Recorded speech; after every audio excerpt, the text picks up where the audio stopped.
So welcome back to everyone. Thank you for joining us for Real Women Sharing Big Stories, the online summit. So if you watch it now or you're going to watch it after and the recording, welcome. And I would love for you guys to meet Rebecca. She's an integrative, I know I'm going to get stuck with this word, integrative business and healing coach. And she's going to speak about the success and secure attachment, about her story. So I'm going to give it to you to share it. Thank you, Dana. And yeah, integrative business and healing coach. It's a mouthful no matter what. So thank you so much for including me in this. And I'm really happy to be here to talk about my story as well as what I've learned that will benefit you. I'm passionate about emotional well-being and about educating about it. It's really my vision, my why. What gets me up out of bed is to create a culture of joy and compassion, and really they inform one another, right? Like we can reclaim our joy by cultivating compassion. So I am talking today about the connection in my personal life, as well as for, I hope this benefits all of you, the connection between success and secure attachment. I do have a few slides. I'm not going to try to inundate you with a light bright show, but I do feel like it just helps me have notes that are handy. And I've been doing this work as a healing coach since 2016. I'm also an entrepreneur and a consultant. I've been working in community health and nonprofits, the mission-driven sector, since 2006. So I really walk both the individual and the organizational well-being. I trained alongside therapists in a form of mindfulness-based somatic healing, which somatic means the body. I'll talk a lot about the wisdom that lives in the body, and it's key to developing and cultivating secure attachment. I'm not a therapist. I'm trauma-informed. I focus more on education and community connection. So basically everything but the therapy, all the things that your therapist wishes you were doing, social connection and learning and developing coping skills as well as healing skills. I do get referred by therapists because my work is catalytic in nature. If you're stuck, I'm your go-to. And I'm also a geek on human design, which I feel like everybody is starting to learn about. As I described it to Dana, it's sort of like astrology and the I Ching and the yogic chakra system had a baby. And you can really learn a ton about yourself in one of 5 types that you are and one of a handful of profiles that you are. And it just gives you a key to how you make decisions, how you operate your business, how you live your life, what kind of support you need from others. Like for me, so much of all of this work is how we interface with one another, what I need from you, right? Like all of us, our work is service. It's serving one another, right? And so human design to me is all about what we need from others, what gifts we bring to others. And so my formula that I, work with clients through this journey, I believe that healing is the foundation. And I'll talk more about this when I talk about the 4 C's of success. The healing work that is yet to be done can interfere with our ability to create the business we want, the life we want, the service that we want to provide. And healing and growing, these first 2 layers are really where I focus with my clients of, self-understanding in terms of the healing work that we need to do, as well as the blueprint that our soul chose coming into this world. And that's really the human design piece of this. I could talk a lot about just anything that I bring up here, but I want to share like my story. And I was like most of us, I was not at all present in my body. And I actually had a friend make this cartoon. It's this idea of we're walking around with so much energy up in our heads and we forget body awareness. And, my story is I grew up as a ballerina. So I was very trained in my body and I thought very present in my body. I was also a biology student. That was my undergraduate career or degree was in biology. And ironically, the development of the pituitary gland in zebrafish, which I understood 15 years later, I'm a geek about meditation, and that's all about the pituitary gland. I didn't realize the irony for many years, but I was very much not body aware for the first 35 years of my life. And something happened in my life that really catalyzed a lot of self-awareness, healing, spiritual awakening. And it was the thing that everybody dreads if you're married. My ex-husband had an affair. And so we split in a very sudden way. And this is almost 8 years ago now, so I can speak about it in a very neutral, like this happened sort of way. It feels like it happened to somebody else at this point. But the gift that it gave me, and it was a very uncomfortable gift. I called it the gift wrapped in poop. Forgive my expression, but that's the only way to describe it. The gift that it gave me was that it dropped me into my body. I was feeling emotions. It was quite painful, but it also triggered my curiosity. Like, why is it that when I feel grief, I feel it at the center of my chest, but when I feel anger, I feel it in my right abdomen.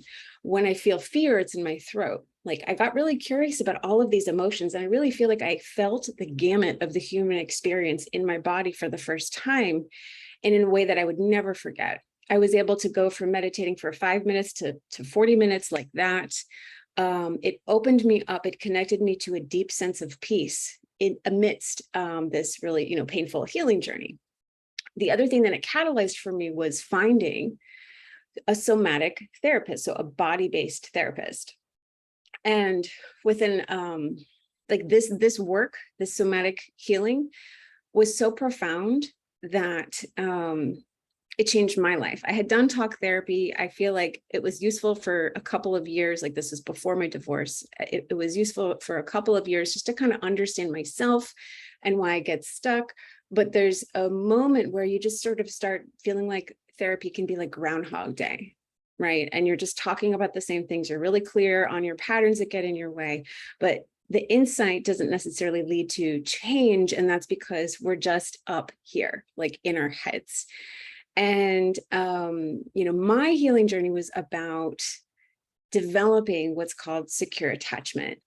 And this, I don't know how much everybody knows about attachment, but it's essentially just the way that we connect with and form bonds with one another. And a big piece of this that wasn't really talked about was the fact that part of attachment is also how we form bonds within ourselves, how we connect with ourselves. So, I went down this journey. I learned that I had a combination of anxious and avoidant attachments called disorganized. So I was kind of employing different strategies for different situations and people. I read this book, this came out in 2012. I read the book Attached, and I brought props, Dana. And all this said was the way that you heal your attachment style was to go find a secure partner. So secure attachment means that we're going to trust that the other, that our caregiver, that our friends, our loved ones, our romantic partners, attachment happens in all sorts of different ways in relationships. But secure attachment is that we trust our caregiver and our partners to be consistent, to show up steadily for us, that we can count on them, that we're not going to experience something where they're sometimes available and sometimes not. But this book was completely silent on the fact that attachment also happens within ourselves.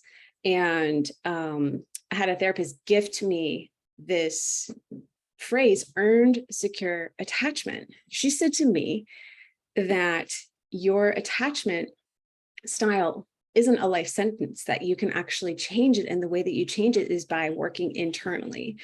And I got really curious about how to do that. And so much of what I do now as a healing coach is teaching my clients 3 skills that I cultivated myself. So I'll talk about those, what those skills are, and through a framework that I want to talk about on this next slide. And I'd love for your input. There's so many brilliant women here. And so I think that, it's my philosophy that you all hold more wisdom collectively than I could bring individually. So I'd love to hear from you. What do you think the biggest ingredients are for success? And you can unmute. We're a small enough group where you could speak it. You could put it in the chat. For you, what have been your biggest ingredients of success?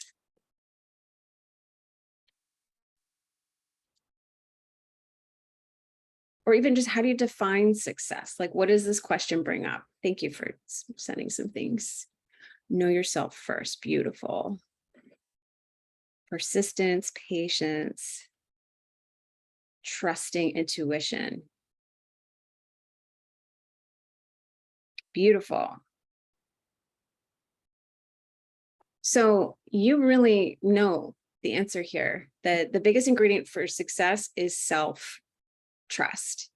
And I learned this through my own journey of, I stepped out into, I'm just going to show you the before and after before I do anything else. This is my healing journey, and you may need to hide the panel of all of us so you can really see my own transformation from 2015 to 2020. I was unhappy. I didn't trust myself. In 2015, I was still working a full-time job, doing something that I was good at, but I didn't love.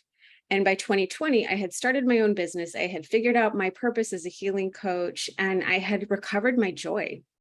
I found my success by cultivating what's called secure attachment. So cultivating what I call the 4 C's of success. And the C's are clarity.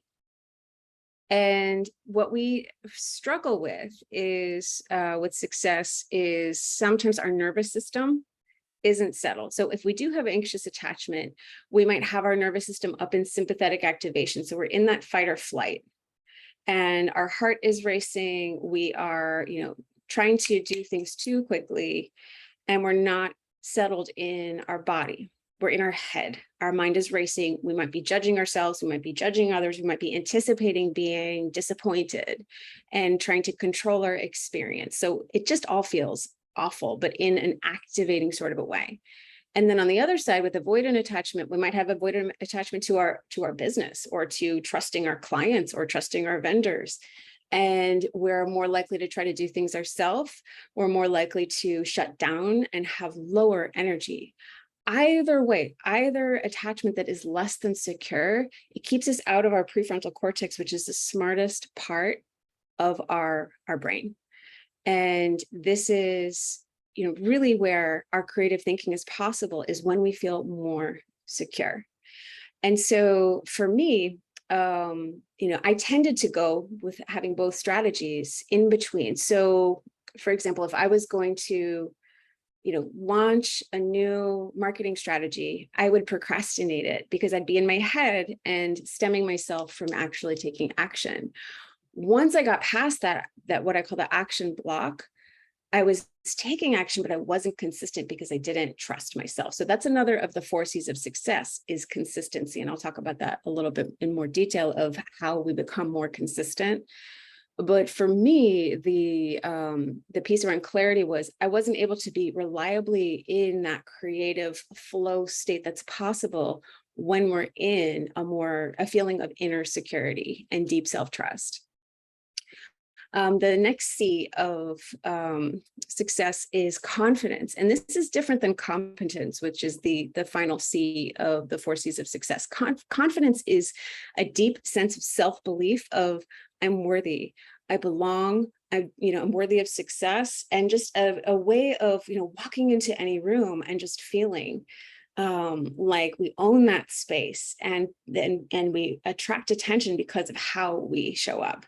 So confidence is super important, but it's different than competence, which is looking at, the skills that we develop based on our vision, our purpose, the values that we bring into our, our world and our life. The more that we know ourselves, the more we know these things, and then the more we know the skills that we want to build. I didn't know that I wanted to become a human design expert until I followed that curiosity and got more connected with myself, right? As an example, I didn't know that I was going to be a healing coach until life kind of dropped me into a really painful circumstance and got me really curious. So again, I followed that higher mind, that curiosity, that creativity.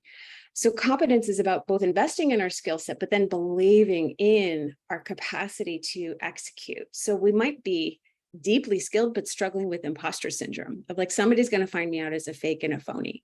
Somebody's going to call me out. I might be at the top of my field, but we're still waiting to be like found out in a kind of painful way. And so even if we're completely competent, we need to believe in it. And so the 3 C's that I've described, clarity, confidence, and competence, these speak to 3 skills that I teach.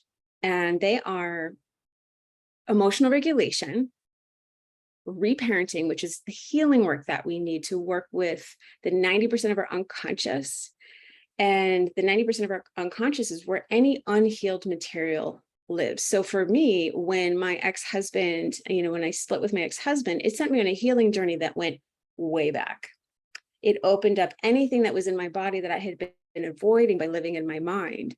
Only 10% of our thinking is conscious, and the other 90%, when I dropped into my body, the body is the gateway to that 90% of our thinking that's unconscious. And once you understand that, and once you have some tools to work the unconscious, you're able to do the healing work that allows you to connect with your worth, connect with your, sense of well-being, and deservingness and belonging.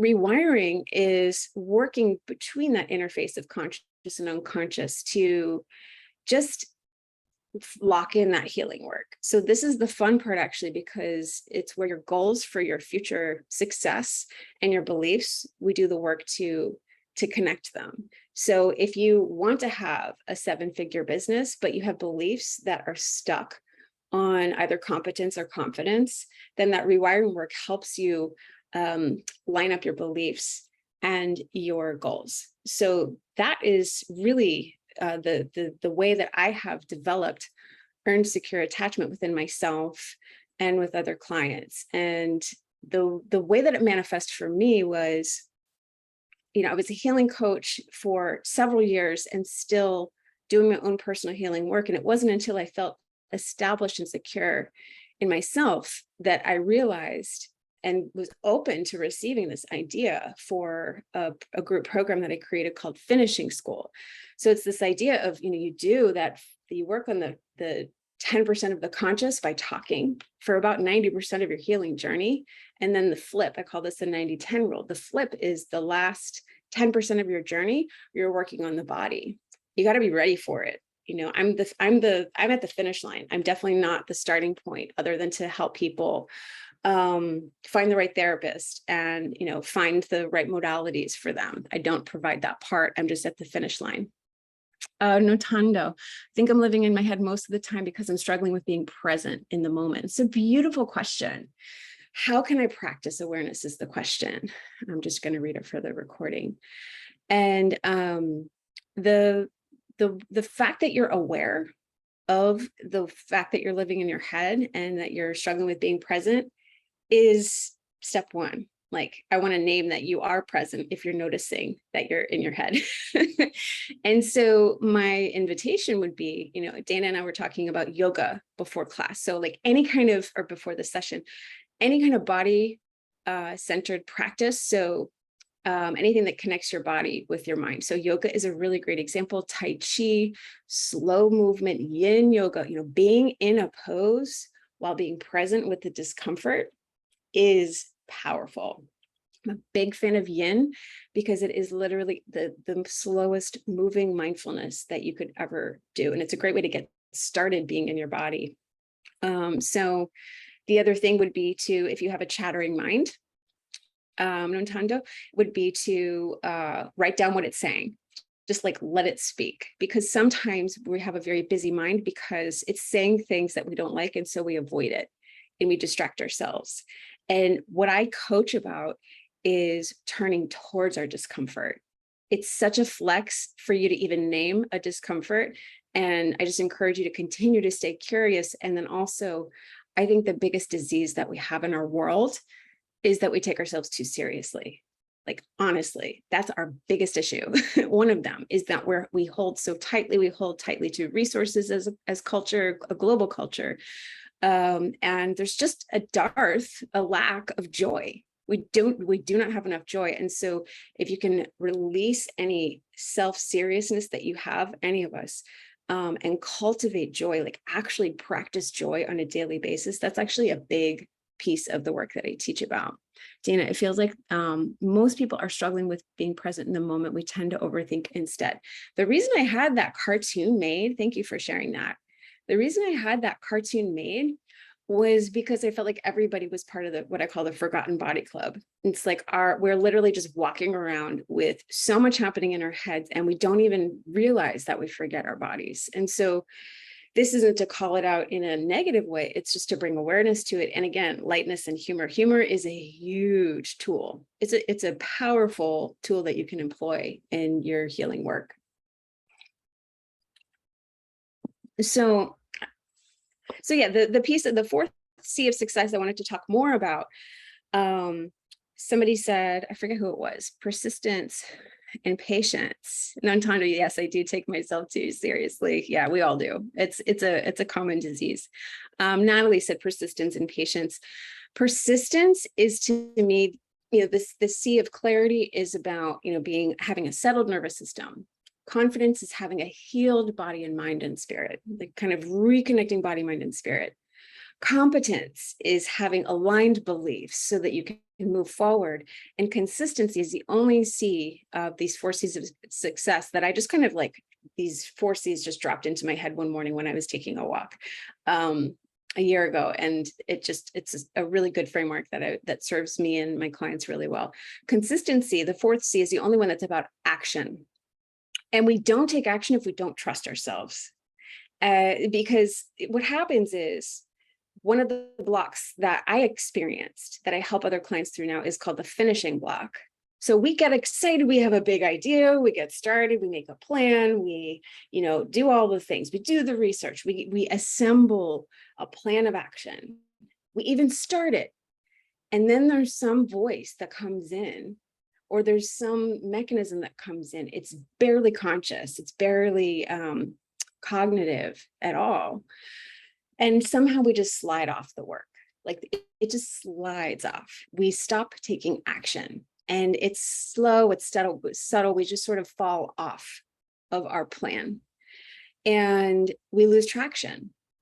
And we're not going to have good traction until we trust ourselves more fully, until we've done that healing work, until our nervous system is settled.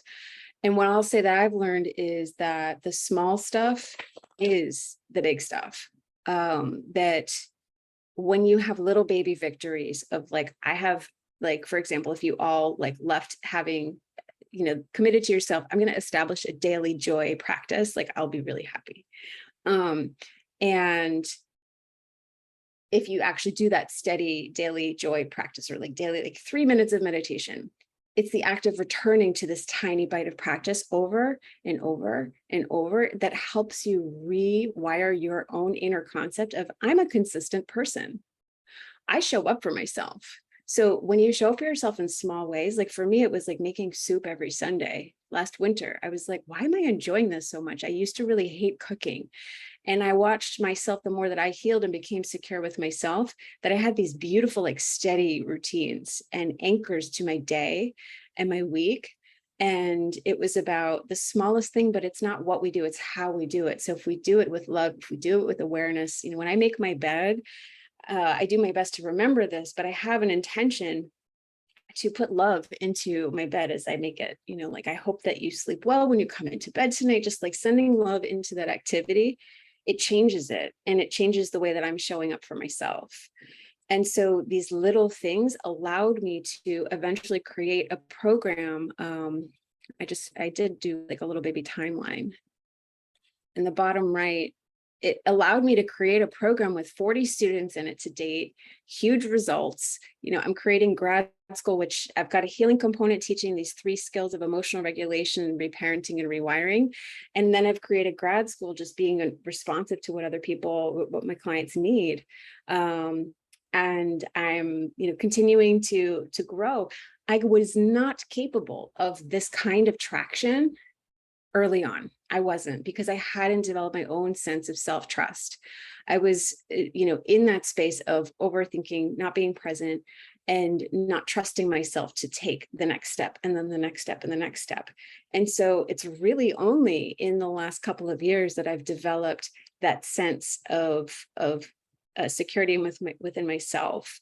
And then the last year was where, once I got the traction within myself of, I trust myself to meditate tomorrow, I trust myself to make soup next Sunday, like all the little baby things, then it translated into me creating a program with 40 students.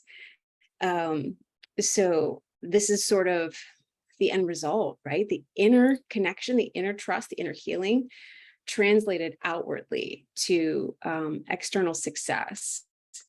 And that's something else I wanted to talk about, is that, success, our definition of success, I feel like a lot of us have a definition of it being when I hit my 7-figure business, or when I have this much revenue per month, or when I have this many students in my program. And for me, the evidence of this, the students in my program is really more evidence that I've gotten some traction, right? And people are getting what they need, and I can keep growing it. But what I've learned is that success is enjoying every single student that comes in, and enjoying creating the curriculum that I created, and enjoying the process. Anytime, like I would do monthly launches and, do a webinar, people would hear about me, and I would tell them about my program, and they would join. And as soon as I got overly attached to the outcome of new clients joining, they stopped joining. I feel like the universe loves me enough to give me lessons. And when I became too attached to the outcome, and I didn't enjoy the process of doing the presentation and putting together the webinar and all of that stuff, when I stopped enjoying that, success, like the success that I was attached to as the outcome, stopped flowing in. And so I feel like our definition of success collectively is incomplete without like a sense of enjoying the process, a sense of inner fulfillment as we take action, not fulfillment that's conditional on the outcome. A sense of service, right? Like, what is our why? What gets us up out of bed every morning? And I had a sense of this, and then human design, there are actually purpose keys that help you like get even more tuned into this. And part of my purpose I learned through human design is that pyramid. I had already created that pyramid, and it was helping other people show it to you again. I love visuals. This is how I teach. So thank you for, being with me in this Light Brights show. But I want to get other people up to service. Like I want to change culture by working with other coaches and business providers who are mission oriented and who also want to bring joy and compassion. So I've got people who teach well-being through food, and coaching to conquer perfectionism. And so all these people are agents of my vision, who have similar visions. So we share a similar vision.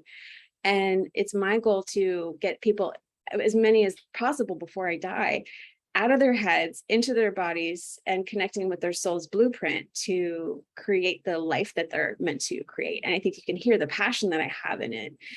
I wasn't clear on my passion or my vocation, or this is my job, until I built that steady, secure attachment with myself.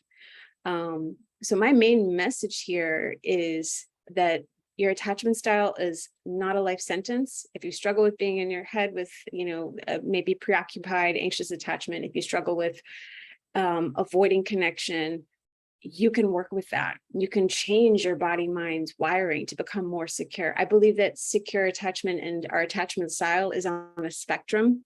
And I like to joke that, like, if I were a car, I'd be a secure car on an anxious chassis with like avoidant spoilers and details, so I'm a hybrid, and I believe that we all are. And so there's a fluidity to the way that we form connections. And so this inner job, this inner work that we get to do to become more secure, we just can show up better for everybody in our lives, right? I'm a much better coach because I've cultivated inner security. I'm resourced, I'm ready, my heart is open, and I can show up to hold space for a call. And, people benefit from me being in my most peaceful state of well-being. Right. My siblings, my partner, my friends, they all benefit from me showing up for myself. So it's not so much that it's an inside game that never extends outward. I just think our priority should be on securing our inner self-trust and self-respect, right? So when we start to show up for ourselves consistently, we respect ourselves more. We trust ourselves to continue to show up. Our self-concept evolves. I believe, part of taking ourselves seriously is the ego is in the lead. And the ego believes that like it assures safety. It assures safety by keeping us in a state of sameness. It's, oh, I have anxious attachment, I give up, right? Or it's, I'm a procrastinator. Like when you form an identity around a thing, then you commit to that. You don't realize that you do. And so much of our suffering is believing that we're in a state of sameness when it's really just the ego protecting us from the uncertainty. It's scary to change. It's scary. Like it was scary for me to evolve through that timeline. It was scary for me to try on a self-concept of being a successful coach. It was scary for me to try on all of these new identities of somebody who sets different boundaries and who puts myself first when I used to be a people pleaser. Like all of these changes are scary. And there's no getting past that, but having insight as to why we tend to stay the same is helpful in becoming fluid, becoming a person who is capable of healing and changing. So I'm kind of rambling now, but I'd love just to hear like what's coming up from you all. Like what questions do you have about the 4 C's or by framework, or like what's coming up for you as you kind of relate to what I'm saying? Like, do you relate to a similar journey of the more you trusted yourself, the more you could take action out in the world?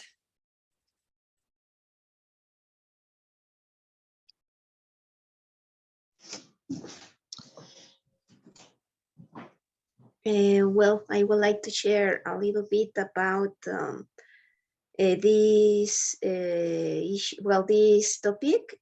I realized since yesterday's seminars that I have been procrastinating and I have been in my comfort zone. Because for some time now, I have been working with myself a lot. So your story resonates a lot with me because I realized that I'm still stuck with some issue with an ex-boyfriend when I was very young. And I am still carrying that and making me feel that I am not worth it, that I don't trust myself. And all those things are giving a result, for example, on my Instagram account. And I learned something that you have one behavior, for saying that way, one behavior pattern, and you repeat it in all your aspects in your life. So now that I am looking around me, I say, oops, I have procrastinating in this, in this, in this, in this. And I am stuck and I am trying to move on, but I'm still stuck on that situation. I know that you are saying all these things. It resonates a lot on my soul, mainly on my soul, my heart. But I say, no, it's time to move on. I am just losing precious time that I can help other people. First, healing myself, because I cannot help other people if I am not in my center, if I am not with myself. So it resonates a lot on me. I say, okay, with a lot of fear, because I need to admit I feel a lot of fears to start posting on Instagram, but as it is on Instagram, is in other aspects of my life. So Beautiful. I'm going to start doing, because if I don't do it now, I will just stay in the same position, procrastinate and say, okay, when I am ready. And I am just losing precious time that I could enjoy. As you say, you mentioned that enjoy the journey. And currently, I guess I am not doing that. I am just on the stage of survival, and I am not enjoying what I am doing now. Yeah. Beautiful. I mean, Lily, first of all, I just want to commend you for your bravery. And poor Chloe. Chloe gets the persistence award, Chloe, because you've gotten kicked off and rejoined over and over. So give you a high five too. But Lily, I want to just really honor your bravery for sharing your story, because I'm sure at least a few women listening to your story will resonate. And I think that's the piece. I know that somebody spoke, I forget her name, Dana, but somebody spoke yesterday about vulnerability and like sharing your most vulnerable story and how we all benefit. And so I would invite you to, when you feel ready, to share this part of your story, because it's really like the core, right? So follow that, because there was not just fear in there was excitement and joy. So but our core healing is our journey. Like our core healing is our vocation. It's our life's work. And so the more that we heal ourselves, the more that I became confident from, I had really, like, my story was, I had internalized a self-concept that matched my environment, right? And that's how we survive. And, I had a really, painful childhood environment with a mentally ill father and all of this stuff. And my self-concept matched that environment. And my healing journey has become my vocation of like helping other people redefine their own sense of self, their own concept. And so for you, you may eventually, once you overcome this pattern of procrastination and get insight into why it's happening, that could become what's next for you, right? Of helping other people overcome the same pattern. It's so universal. So many people procrastinate.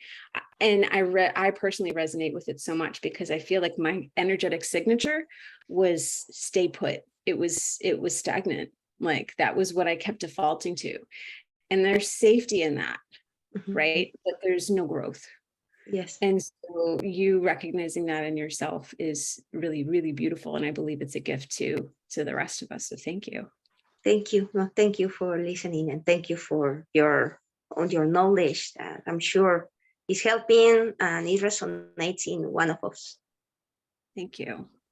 Thank you. I think, Kirsten, you were looking also on saying something. So if you want to just unmute. Yeah.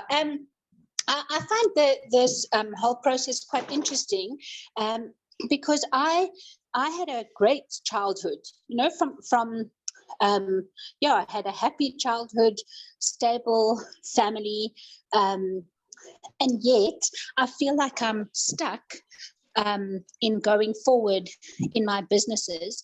I'm also overweight, so my body tells me that there's something that's not right, and I wonder. I've thought about this often. Like, how does a person tap into? I don't think I had childhood trauma. But I often will start something and then I will self-sabotage or I won't complete something. So it's interesting, this whole process. And I love you saying that because I have a quote that I almost put into this presentation which is that if you had a childhood, you need therapy.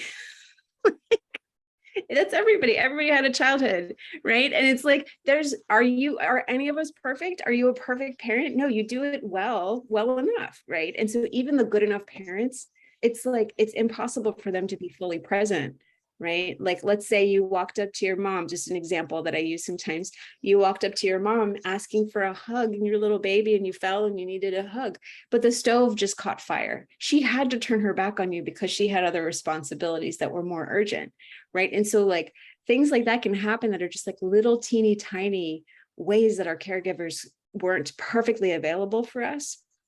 And, we are meaning makers. So from age 0 to 7, we are in a hypnotizable state and we literally have no other ability to do anything other than make everything that happens to be about us.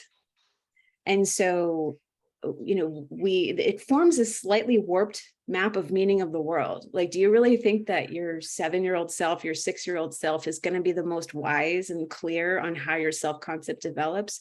And so the reason I say if you had a childhood, you probably need therapy is because all of us made a slightly warped map of meaning of the world because we were so little. Like, we just made this cute little map of self-concept. And I believe that the nature of growth is healing. We heal, we grow, we heal, right? And so it's a dynamic process where you're meant to explore the things that you described, Kirsten, about, sliding off, right? Like starting a thing and sliding off. So it's not an indictment on our parents. Like, it's the opposite of that. It's owning whatever experience we've had in our life and getting curious about the 90% of our thinking that's not conscious, that's probably driving those types of behaviors that are so universal, right? It's also like nourishing for me to hear you all say things that have happened that are similar, because I mean, any coaching call that's about this size that I run, usually one person will speak and you see like 6 other heads nodding, right? And it's this stuff's universal. And so much of, I was saying our pox of seriousness, self-seriousness is so damaging, right? But also like shame, when we remove the shame, that can be really powerful.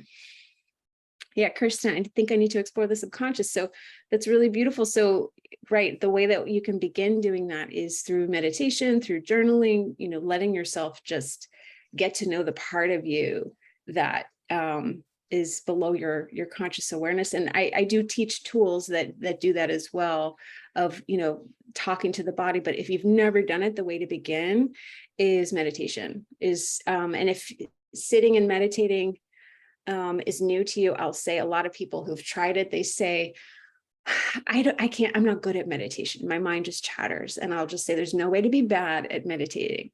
If you just focus on body awareness and just let the mind do its thing, it's almost, you can picture like an ocean, right? And if you're meditating, you're below the surface, right? And the ocean has these churning waves. That's the mind, just really busy, busy, busy, busy. Just imagine dropping below the surface of all that chatter to where there's more stillness. And so that can be a metaphor that if you're visual, you can sit with. But just if you're sitting and your mind is busy, you're not doing it wrong.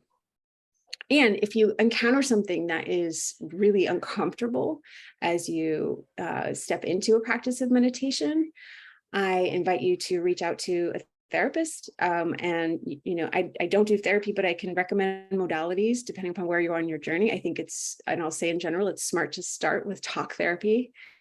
And it helps you just get a safe sense of yourself, and then eventually go into the body through somatic practices. And I'm there at the finish line. Fantastic. Thank you. Any other thoughts or questions? Just want to look at my notes to see if there's anything I intended to share and haven't yet. Self-sabotage, I wanted to say that I have a contention that there's no part of us within ourselves that's like twirling its evil mustache, like wanting us to fail. There are parts of us that have internalized critical parts outside of us, but there's no part of us within us that that hates ourselves. There's no part of us that wants us to fail. But failure might be safer than success. And so it will keep us from that growth, right? So it's the ego again, getting involved. So it's more likely that we're not ready for some kind of seeing ourselves differently. That's why we're, sabotaging ourselves. It's all about assuring safety. So I think really looking at that, because there's so much shame that's like wrapped around the concept of self-sabotage, that I just invite us to hold that language more lightly. And Kirsten, if you're scared of success, girl, you're not the only one. The pain body, I am not an expert on Eckhart Tolle's work, the pain body. So I can't speak to that with any kind of authority. I can speak to my own understanding of it, which is just that the body holds any experience, any unmet need that is yet to be resolved. And I say yet to be because the present moment is like a time machine. You can bring new resources back to old parts of you. It's quite magical. I've seen so much happen where in myself and in my clients, where you just say the right words to the right part of you, and that part of us gets new information, and we walk out changed. Like you never have that same belief again. And sometimes you need to return to similar territory. Often you do, right? We heal in layers, but that's what I know about, where pain is held in the body, is that there are unmet needs, and the body holds that. The body keeps that score. And it doesn't have to be trauma. It can just be like a low key unmet need. Like I didn't get the hug I needed. Trauma is where you start. That's the lowest hanging fruit. That's the most important piece to look at if you have a history of trauma. But then after that, there's so much cleanup work that I specialize in. It's about these early life developmental wounds. And you all deserve some credit for hanging out with me in this territory, because it's uncomfortable. And that's why I bring so much humor and lightness to it, because it's the only way to do this work.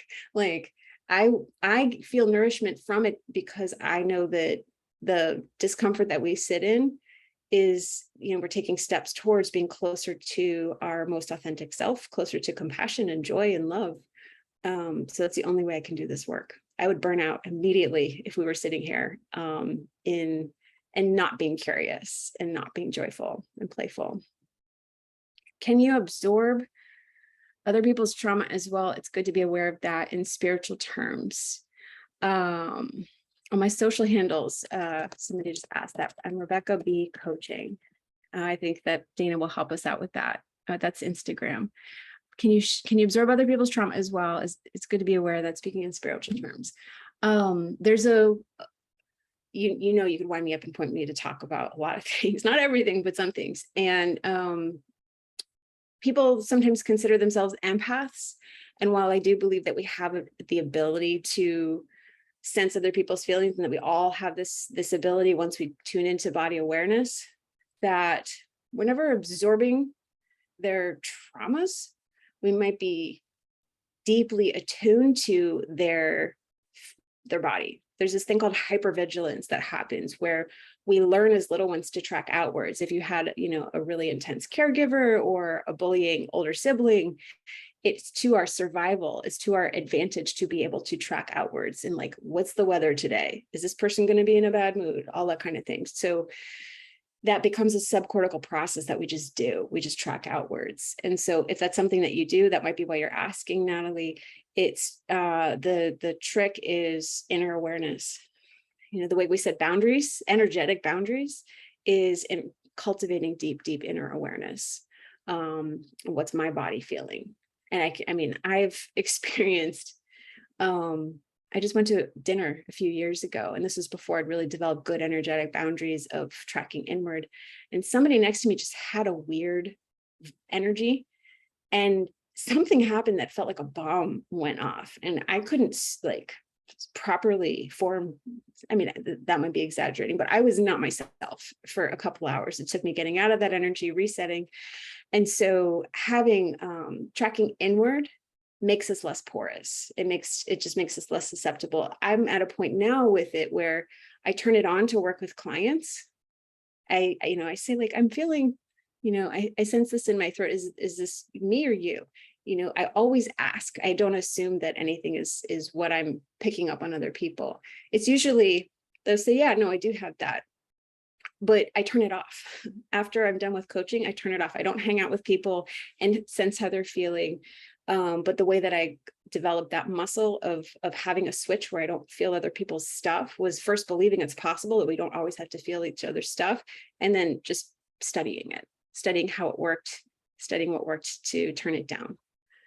I did a TikTok a few months ago, I guess like last fall. I said being an empath isn't a thing, and I pissed off a lot of people. And all I was saying was that it's a lot of it is hypervigilance, and that identifying as I'm an empath holds us back so much because we never believe that we don't have to feel other people's stuff, and we have to be a sponge for that. So great question.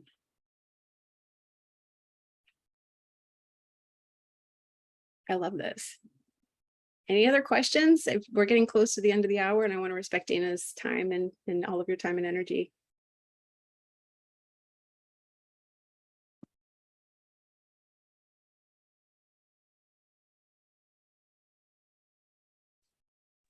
Well, I just want to share something about that. I just need to learn how to do that, because when for example, I am talking with somebody or just sharing something, I just start feeling some weird things here. And it started stalking me in different situations, arguing here with my family, with projects and all those things. So why that kind of things happen is because we are in the same, I don't know how to explain it, but why those things happen and how we can live with that, because it's very, it's very uncomfortable, and sometimes you don't realize when they start seeing, oh, I'm stuck on this, I'm stuck on that, how we can deal with that. Yeah, I think that might be beyond, other than what I just said. I feel like I'm not sure I can totally fully answer it in a couple of minutes, but essentially Mhm. it comes from our ability to sense other people. I don't have all the answers. I want to be really clear. What I know from my own experience and from working with Mhm. that a lot of it is being preoccupied with another person in our early life childhood environment. You know, I had a mentally ill Mm. parent. I had a mentally ill Okay. parent, and their moods dictated my day. And so if they were in a good mood, I felt okay, I felt safer. And so I would do two things. I would track outwards to make sure they were feeling okay. And I would people please. I would fawn to make sure that I made sure they were Okay. okay. So it was like a song and dance that you did. And Okay. all of that worked. It did a really good job keeping me alive, right? But then at some Mhm. point, like now for you, probably it's keeping you from like moving forward, right? So it's like it works until it doesn't work. It's here for a good reason Mhm. until it isn't, right? It's here until it holds you back, and then you have the opportunity to rewire, right? So the healing Okay. journey, it starts with self-awareness. It starts with meditation, Mhm. and that's my suggestion, is to start there. If this is a whole new journey for you, start with meditation, and if stuff comes up, reach out to a therapist, a mental health Okay. professional, because Okay. there's no shame. There's no shame in anything that you all have asked about. It's all normal. Like Okay. we have these masks of like, oh, I'm fine.